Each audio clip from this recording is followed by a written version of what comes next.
நம்ம சூர்யா வந்து பார்த்தீங்கன்னா, இப்போ நந்தினிய பயங்கரமா திட்டிக்கிட்டு இருக்காங்க அப்படின்னு தான் சொல்லணும். அது மட்டும் இல்லாம இந்த சுந்தரவல்லி நெனச்சது நடந்து போச்சு. அவங்க பொண்ணுகிட்ட, "நீ கவலையே படாத. இந்த பாட்டில வச்சு நான் எவ்வளோ பெரிய பிரச்சனை பண்ண போறேன்னு மட்டும் பாரு. இந்த பாட்டில காணோம்." அப்படின்னு உடனே சூர்யா இருந்துட்டு வந்து பார்த்தீங்கன்னா, கண்டிப்பா அந்த நந்தினிய திட்டி தீர்க்க போறான் அப்படின்ற மாரி வந்து சொல்லியிருந்தாங்க.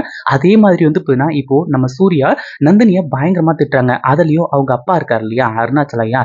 அவரு வந்து பார்த்தீங்கன்னா, சூர்யாவ கண்ட மேனிக்கு வந்து திட்ட ஆரம்பிச்சுறாரு. அது இன்னமும் வந்து பார்த்தீங்கன்னா, நம்ம சூர்யாவ கோவப்படுத்த ஆரம்பிச்சிருது.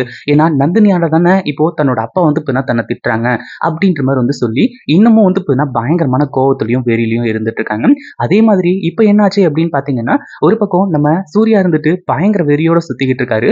அதுக்கப்புறம் தான் நெறைய உண்மைகள் தெரிய வந்திருக்கு. அதாவது சூர்யாவுக்கு மட்டும் தன்னோட அக்கா தான் வந்து பார்த்தீங்கன்னா இது எல்லாத்தையுமே பண்ணது. அதாவது மாதவி தான் அந்த சரக்கு பாட்டில்லாம் எடுத்துட்டு போய் ஒளிச்சு வச்சது அப்படின்ற விஷயம் மட்டும் தெரிஞ்சது அப்படின்னா, கண்டிப்பா வந்து பார்த்தீங்கன்னா இந்த மாதவிய சும்மா விட மாட்டாங்க. அடிச்சு வந்து பார்த்தீங்கன்னா கொன்றுவாங்க. ஏன்னா, அந்த அளவுக்கு சூர்யா வந்து பார்த்தீங்கன்னா, இப்ப பயங்கரமான கோவத்துல இருக்காங்க. இப்போ நம்ம சூர்யா சார் வந்து பார்த்தீங்கன்னா, ஏற்கனவே கார் கீ வந்து காணோம் அப்டின்னும்போதே, நம்ம நந்தினிய பயங்கரமா வச்சு அப்படியே வெஞ்சாங்க. கடைசியில இப்போ வந்து பார்த்தீங்கன்னா, இந்த சரக்கு பாட்டில் காட்டுன உடனே ரொம்ப வந்து பார்த்தீங்கன்னா, டென்ஷன்ல ரொம்ப வந்து பார்த்தீங்கன்னா, தப்பா பேசிட்டாங்க. நம்ம அ இவங்களுக்கு அதாவது நந்தினிக்கு என்ன பண்றது? ஏது பண்றதுன்னு ஒண்ணுமே புரியல. அடுத்ததா நேரா போயிட்டு கிச்சன்ல நம்ம கல்யாணத்துக்கிட்ட வந்து பார்த்தீங்கன்னா, கதறி அழுதுட்டு இருக்காங்க. நான் என்னென்ன பண்ணேன்? இங்க எதுவுமே பண்ணலையே! அது மட்டும் இல்லாம அந்த பாட்டில்லாம் நான் எடுத்து ஒளிச்சு வைக்கல. என்னாச்சுன்னு, ஏதாச்சுன்னு ஒண்ணுமே எனக்கு வந்து புரியல. அப்படி இப்படின்ற மாரி வந்து சொல்லி கல்யாணத்துக்கிட்ட கதறி அழுதுட்டு இருக்காங்க. அந்த நேரத்துல தான் வந்து பார்த்தீங்கன்னா, இப்போ நம்ம சூர்யா அங்க வந்து நிக்கும்போது, நம்ம கல்யாணத்துக்கிட்ட நந்தினி பேசுறது எல்லாத்தையுமே பார்த்துட்டு இருக்காங்க. அதாவது நந்தினி அந்த பாட்டில் எல்லாத்தையுமே எடுக்கல அப்படின்னா, அந்த பாட்டில் எங்க போச்சு? அப்படின்னு சொல்லிட்டு வந்து சொல்லி, சூர்யா வந்து பார்த்தீங்கன்னா, பயங்கர கோவத்தோட வீடு முழுக்க வந்து தேட ஆரம்பிச்சுறாரு. அதாவது நந்தினி இத பண்ணல அப்படின்னா, யாரோ வந்து பார்த்தீங்கன்னா, நந்தினி மேல பழிய போடணும் அப்படின்றதுக்காக தான் இத பண்ணியிருக்காங்க. அப்படின்ற மாரி வந்து சொல்லி, இப்போ பயங்கர கோவத்தோட வந்து பார்த்தீங்கன்னா, நம்ம சூர்யா சார் வந்து எல்லா இடத்துலயுமே தேடிக்கிட்டு இருக்காரு. கடைசியில என்னாச்சு அப்படின்னு பார்த்தீங்கன்னா, அந்த பாட்டில் இருக்கக்கூடிய இடத்தையும் கண்டுபிடிக்க போறாரு. அதுவும் இந்த மாதவிய கூப்பிட்டு, ஒழுங்கு மரியாதையா உண்மைய சொல்லிடு. அந்த பாட்டில்ல நீ பார்த்தியா? என் ரூம்ல இருந்த பாட்டில்ஸ்லாம் வந்து பார்த்தீங்கன்னா, எங்க இருக்குன்னு உனக்கு தெரியுமா?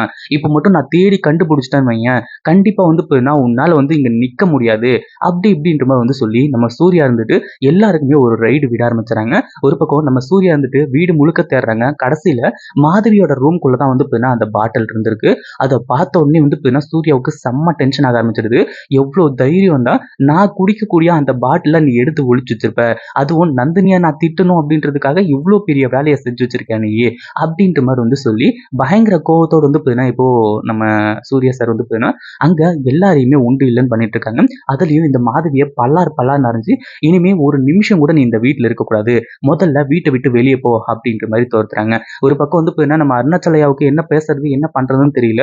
அதே மாதிரி சுந்தரவல்லி இப்படி பண்றதுனால வந்து பார்த்தீங்கன்னா, நம்ம நந்தினிய மேலும் மேலும் நம்ம சூர்யா இன்னமும் புரிஞ்சுக்கிறதுக்கு வந்து பார்த்தீங்கன்னா, ஒரு வாய்ப்பா இருக்க போகுது அப்படின்னு தான் சொல்லணும். இந்த வீடியோ பிடிச்சிருந்தா லைக் பண்ணுங்க, ஷேர் பண்ணுங்க. இப்பதான் நம்ம சேனலுக்கு ஃபர்ஸ்ட் டைம் வரீங்க அப்படின்னா, கீழ இருக்க சப்ஸ்கிரைப் பட்டன பிரஸ் பண்ணிக்கோங்க.